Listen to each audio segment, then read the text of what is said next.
So today we shall be, last time we had discussed till text 3 from the second chapter of Bhagavad Gita.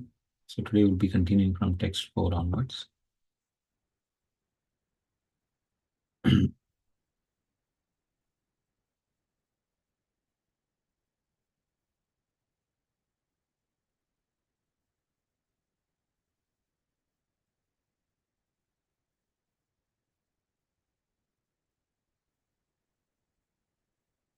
So Krishna expresses amazement or wonder on Arjun's decision of not fighting. And he told Arjun that where do the impurities have come upon you? But now Arjun begins to respond to Krishna's question, to Krishna's amazement. He says, Katham bhishmamaham sankhe द्रोणं च मधुसूदनाम् इषुभिः प्रतियोत्स्यामि पूजारावरिसूदना. Arjuna said, O killer of enemies, O killer of Madhu, how can I counteract with arrows in battlefield men like Bhishma and Drona, who are worthy of my worship? So now here Arjun is asking Krishna a question. Krishna was telling in the previous verses to Arjun, he told, Shudra Hidra Daurbalyam Tatto Tishta Parantapa. Give up this petty weakness of heart, my dear Arjun, and stand up and fight. Now, so Arjun is telling here Krishna, especially two words he is using, Madhusudana and Arisudana. The word Sudana means the killer. So Madhusudana means the one who killed the Madhu demon. So Krishna, one of the name is Madhusudana. That means one who has killed the demon named Madhu. The two demons, Madhu and Ketava, the Lord had killed in the beginning of creation. When Lord Brahma had gone to sleep, when he got up in the morning, Lord Brahma,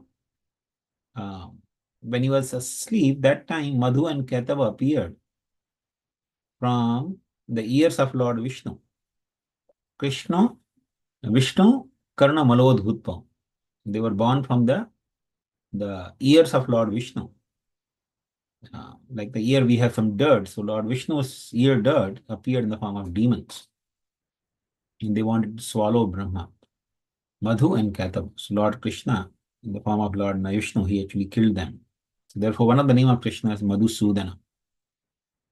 And then he says, Arisudana. Arisudana means one who kills the Ari. Ari means enemies. So by using these two words, Arjuna is implying to Krishna that Krishna, you are known as Madhusudana. That means who killed the demon Madhu. And who killed Aris. Ari means enemies. So he's telling Krishna, you want me to kill Bhishma. Katham Bhishma Maham Sankhe Dronam Cha Madhusudana. You expect me that I should kill Bhishma and Drona, but how can I do that? You don't do that. You don't kill your own grandfather. Krishna's grandfather is Ugrasen. So he's indirectly telling Krishna, you are not known as Ugrasena Sudana. You are known as Madhusudana or Arisudana. Arisudana means killer of the enemies. You don't kill your own family members. You're not known as Sandipani Sudana. Sandipani Muni is the guru of Lord Krishna. Krishna accepted Sandipani Muni as his guru.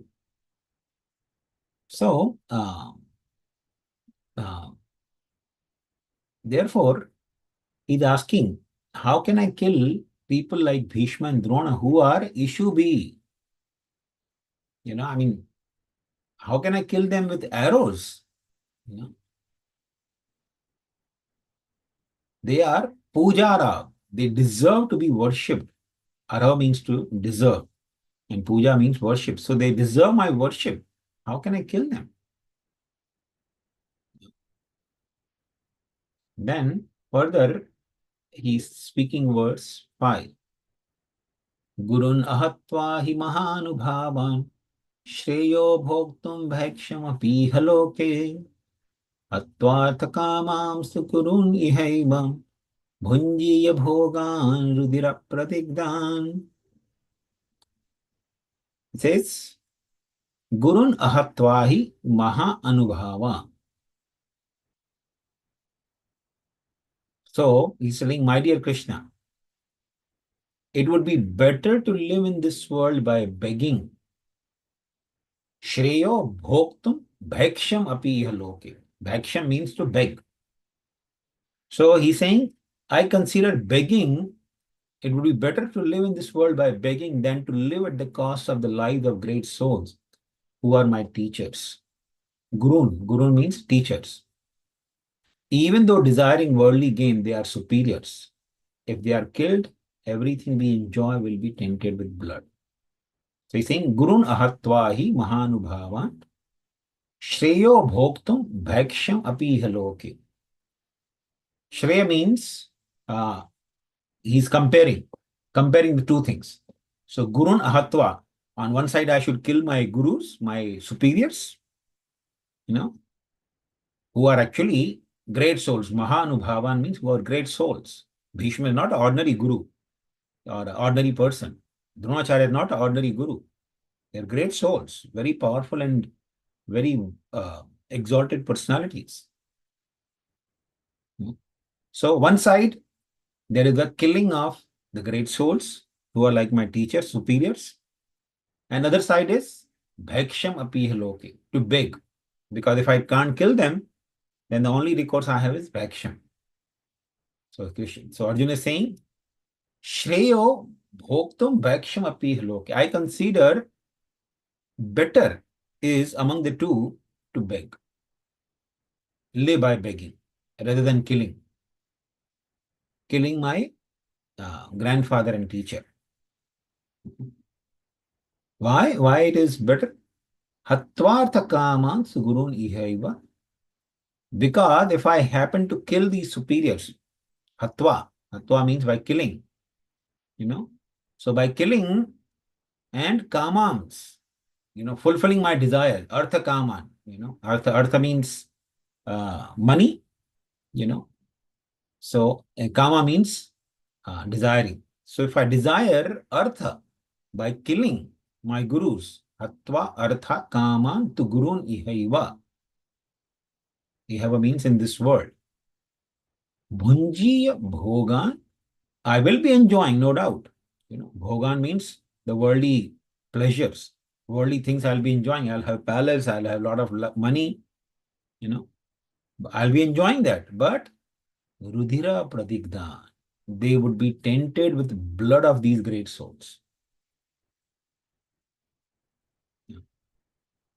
So Arjuna is saying, my dear Krishna, if I kill my superiors, then everything I enjoy, I may get the kingdom. Yudhishthira Maharaj will become the king. I will have the kingdom. I will have wealth. I will have opulences, chariots, servants, and nice food to eat. But everything would be Rudhira Pradigdan. Rudhira Pradigdan means tainted with blood. Blood of these superior great souls.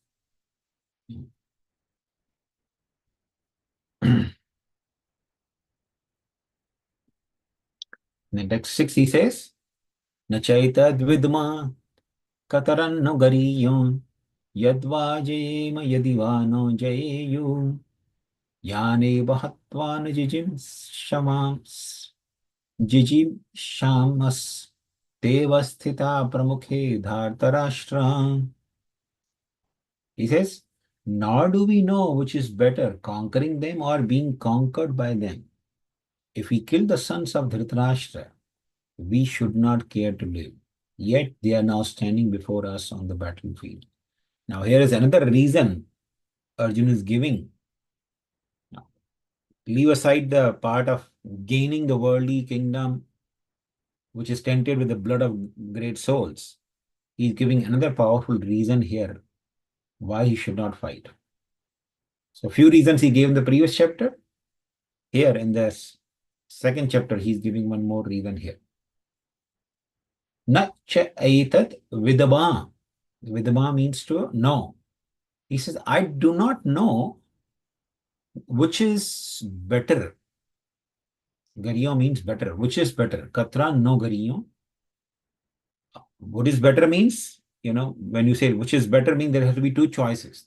There are again two choices. Yadva jayema, yadiva no jayeyu. No. Jayema means we may conquer them. So in the battlefield, there can be two possibilities. We may be victorious, yadva jayema. Yadiva no jayeyu. Or it's possible that they may conquer. They may become victorious. No. So, yes, I had to fight this battle, but I don't even know whether I'll be victorious or they'll be victorious. And which is better actually, whether they should, Garion means which is better, whether I should win, that is better, or they should win, that is better. Arjuna is not thinking only from selfish perspective that I should win, I should have everything. No. He's considering which option is actually better, whether they should win, it's better, or I should win, that is better. See, in this world, egoistic people, they think I should always win. I'm best. I am the best. So I deserve. Others don't deserve. So Arjun is not like that. He's saying, I do not know what is better, to be victorious or to be won by them, to be defeated by them.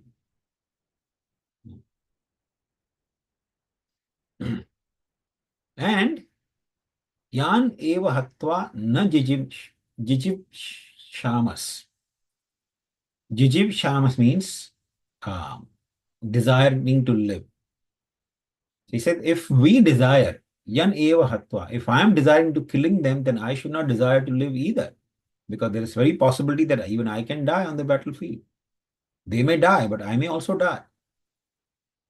Te avasthita pramukhe Dhartarashtra. So all the sons of Dhritarashtra, they are now standing in front of us, and I don't even know which is better, to conquer them or to being conquered by them. Because you see, Arjun is thinking that even if I win, why it will not be a victory really? Because Hastinapur used to rule the whole world in those days. 5,000 years ago, the king of Hastinapur was the ruler of practically the entire Jambudvipa, which includes this entire world. All the seven continents which we know on the earth were included in that. So just imagine ruling a kingdom like that, managing the affairs of kingdom like that. They needed cooperation from a lot of people. Duryodhan and all the brothers of Duryodhan, they were good administrators. They were good Kshatriyas. So if they all die and all the people on their side die, that will be kind of another defeat for Pandavas, because to manage the affairs of kingdom will be extremely difficult for them. So therefore, Arjuna is saying, I don't know whether even winning is a better option. No.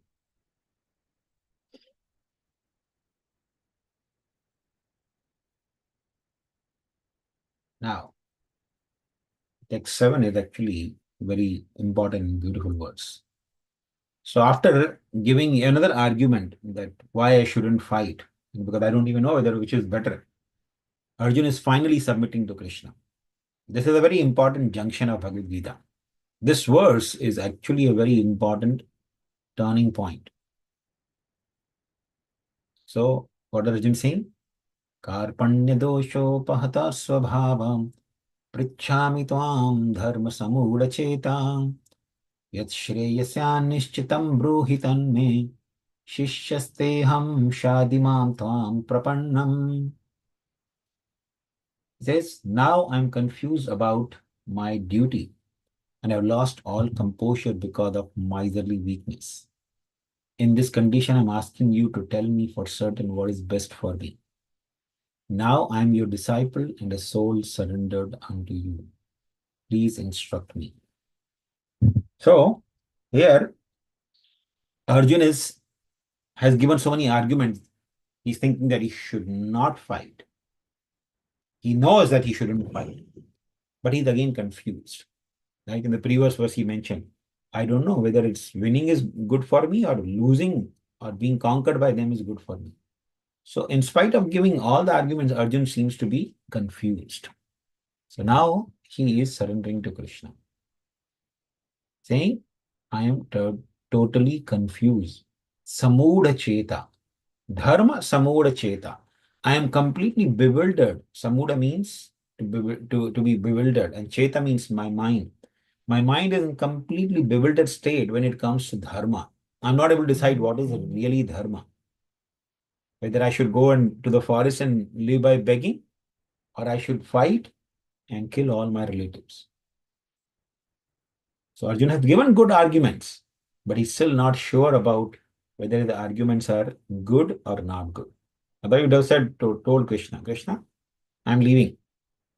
He's saying, no, I am bewildered. Dharma samuda cheta. And therefore, Prichami, I'm asking you. Prichami tvam, I'm asking you, Krishna. What I'm asking you? Yat shreyasya nishchitam bruhitam. First of all, yes, shreyasya nishchitam. You decide. Nishchitam means you decide, first of all. You confidently make up mind what is shreya, what is good for me.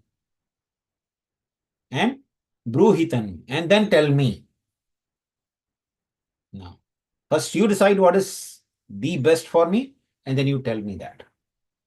Why? Shishyasteham. I am your Shishya now. I am no more your friend Arjun. I am becoming your Shishya. I am becoming your disciple. You are my Guru and I am your disciple. Shishyasteham Shadimam. Shadimam means, he says, give me instruction. I don't want the friendly talk. Shishyasteham Shadimam. You should instruct me now. So, Arjun is expecting now that Krishna should stop the friendly talk and should instruct Arjun what is good and what is absolutely good for him. Because Tvam Prapanna, because Arjun has surrendered now to Krishna. He said, I am surrendered unto you. This is a very crucial decision by Arjun. Because in spite of uh, being very intelligent, in spite of having given so many wonderful arguments, Arjun is not able to decide what is right or what is beneficial for him.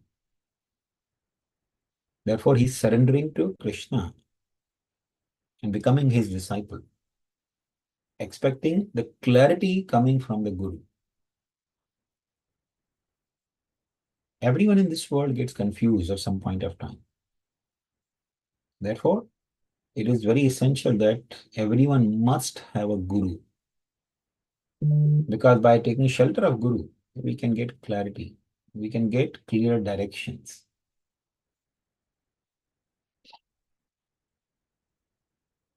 We'll go to text 8.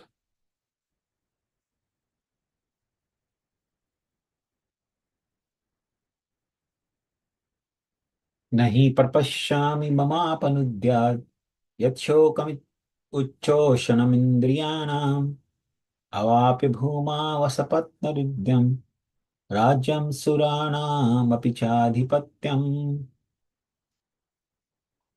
So Arjuna is saying, I can find no means to drive away this grief which is drying up my senses.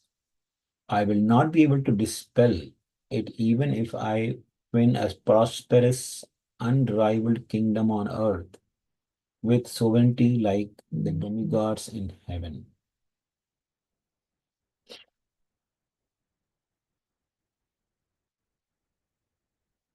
So now, Krishna might have told Arjun, Arjun, why you are becoming my disciple? There are many great sages, Vyasdev, Narada Muni, you can go to some of those great sages and surrender to them and become their disciple. There is there is Kripacharya, your family priest. There is Dronacharya, your guru, your martial art guru. There is Bhishma Dev here. You can ask any one of them. Become their disciple. Why you want to become my disciple? I'm your equal. I'm about same age of you as yours. So why you want to surrender to me? So, so Arjun is telling here, Nahi prapashyami mama apnudayat.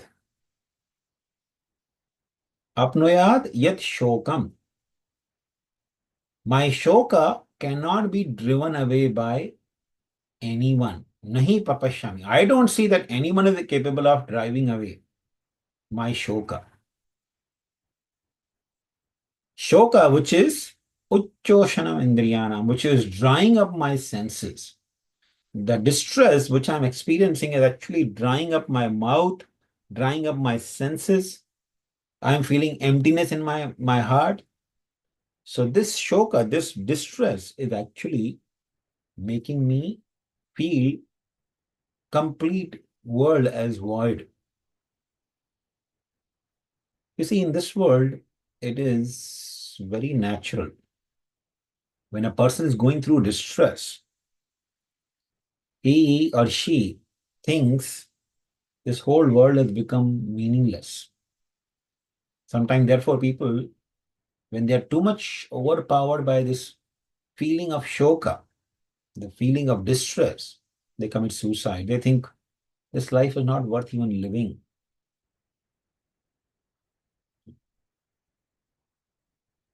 So, that's what Arjuna is also feeling. That chokam uchchoshanam indriyana. So Krishna might tell him that, well, you may feel little shoka now, but you will get the kingdom. You will be the king of the entire Jambudvipa. So he says, avapya bhuma asapattaridyam. And this distress of mine, will not be eradicated even if I attain avapya bhuma. If I attain the prosperous kingdom. Riddham means like Ganesha has two wives, Riddhi and Siddhi. So Riddhi means prosperity. So Asapatnam Riddham. Riddham means prosperous, and Asapatnam means Sapatnam means somebody is opposing, and Asapatnam means nobody is opposing. So unrivaled. If I attain unrivaled kingdom full of prosperity, Riddham Rajyam. So I get a kingdom which is prosperous and nobody opposes me. Surana, even of the caliber of demigods, forget about this earthly kingdom. Even if I get the kingdom of heavenly planets, I become the king of heaven without any rivalry. Still this shoka will not be eradicated. You see, this feeling of Arjuna is not something new. This feeling is very common in a person who's feeling extremely distressed in life.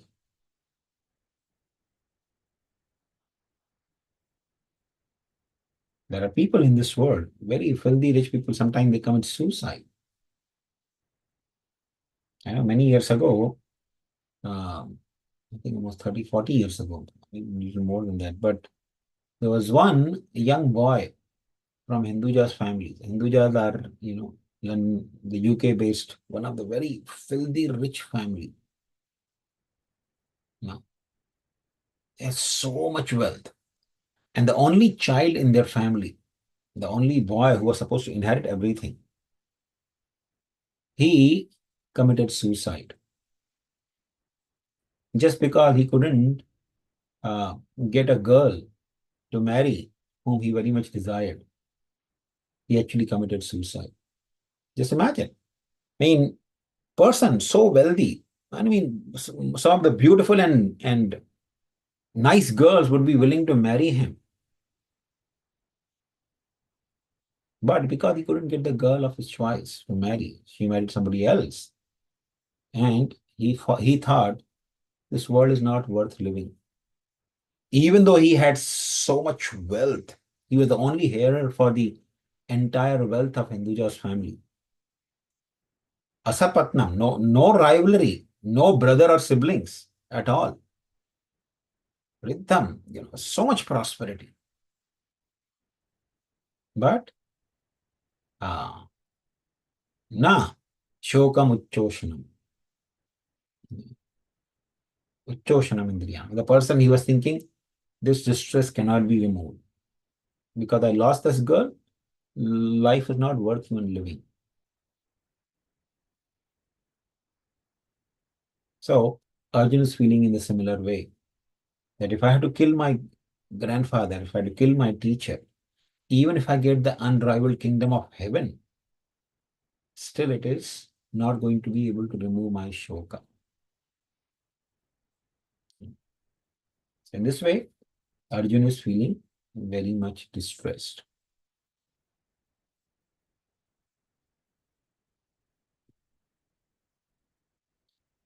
Text 9. Sanjaya Uvacha Evamuktva Rishikesham Gudakeshena Parantapa Gudakesha Parantapa Nayotsa iti Govindam Uktva Tushnim Babuvaha. Sanjaya said, having spoken thus, Arjun, chastiser of enemies, told Krishna, Govinda, I shall not fight, and fell silent. So now, Sanjaya is telling Dhritarashtra that Arjun has made up his mind. Na yotsya. Oh, Govinda, I am not going to fight. So he told Krishna, Arjun told Krishna, Govinda, I am not going to fight.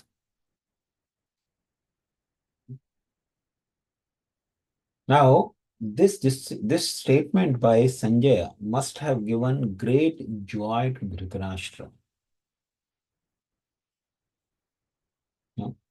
That, oh, Arjun said, Na yotse, I am not going to fight. But Sanjaya is using two significant words in this verse, Rishikesha and Govinda. These two words, and Sanjaya is referring also Arjuna as Gudakesha, and Parantapa. Two words used for Arjun, two words used for Krishna. It's a greatly significant usage of these words.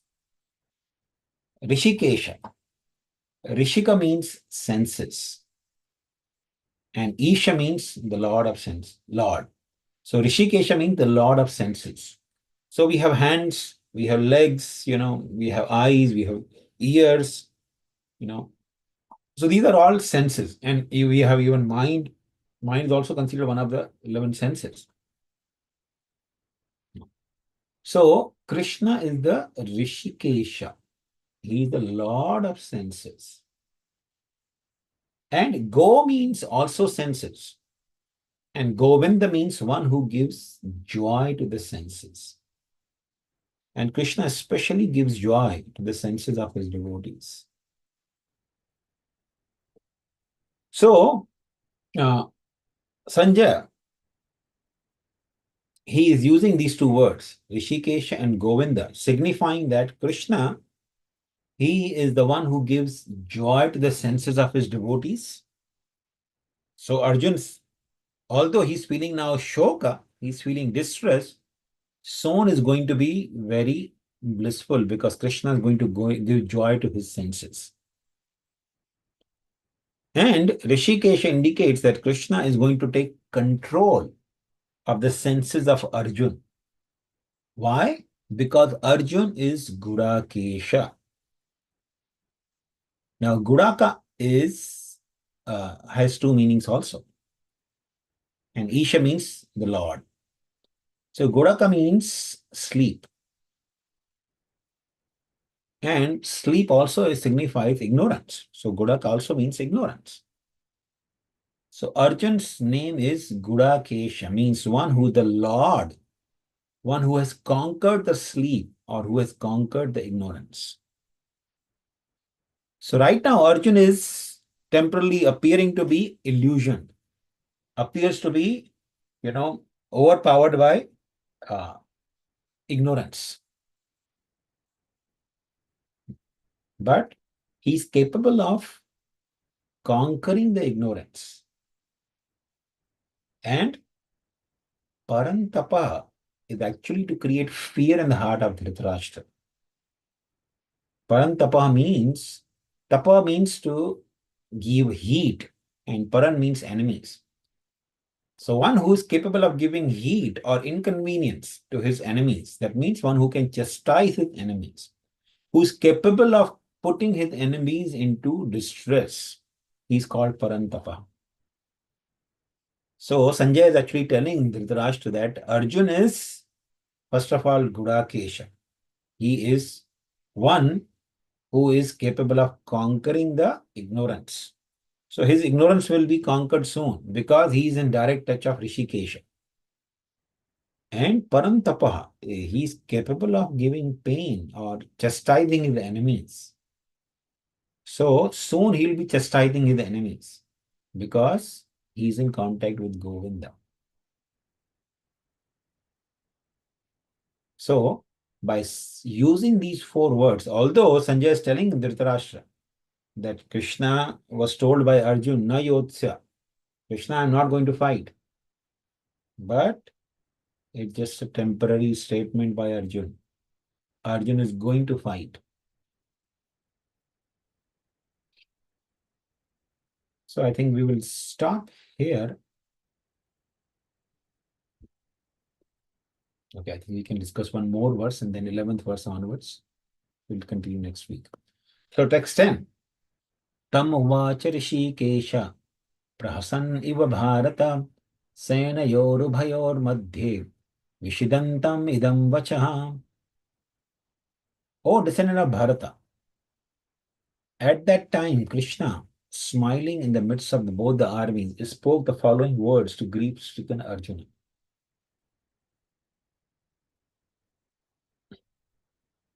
So,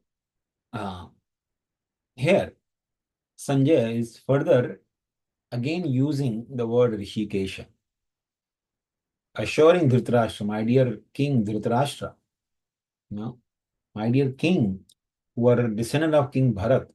Bharata is referring to Dhritarashtra, the descendant of Maharaj Bharat. He's saying, my dear King, Rishikesha is going to speak now. Tam uvacha Rishikesha. Rishikesha begins to speak. Senayor ubhayor madhye. Standing between the two armies on the chariot. Arjuna is, with Arjun, Krishna is beginning to speak. Vishidantam idam vacha. Krishna is just ready to speak the wisdom of Bhagavad-Gita. So what Krishna begins speaking, that will continue next week. So I think we'll stop here. If anyone has any questions, please feel free to ask. Hare Krishna Prabhu, thank you very much. Very enlightening. I especially liked how you emphasized verse number 7. It truly is a turning point in this, because unless Arjun had surrendered, which this verse it clearly shows, Krishna wouldn't even start advising such a lesson. And at the same time, usually God is seen as someone who just wants us to serve him. He wants to be a master, but this clearly indicates, yes, definitely, first we surrender, then he instructs. But clearly you see he's so patient over here, and he's waiting for Arjun to first surrender.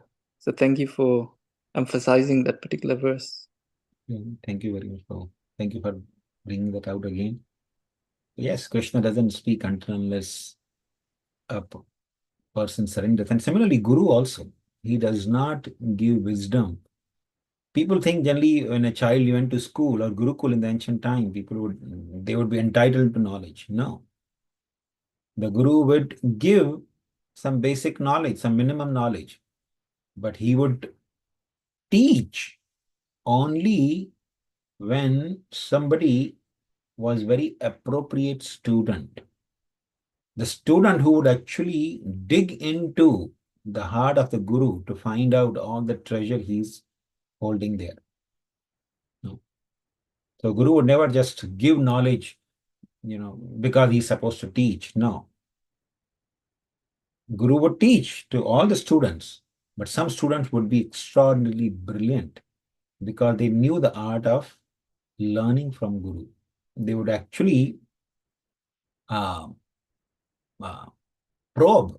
They would ask so many questions, and in this way, please this Guru to that so that Guru actually becomes very happy to reveal or give them the wisdom.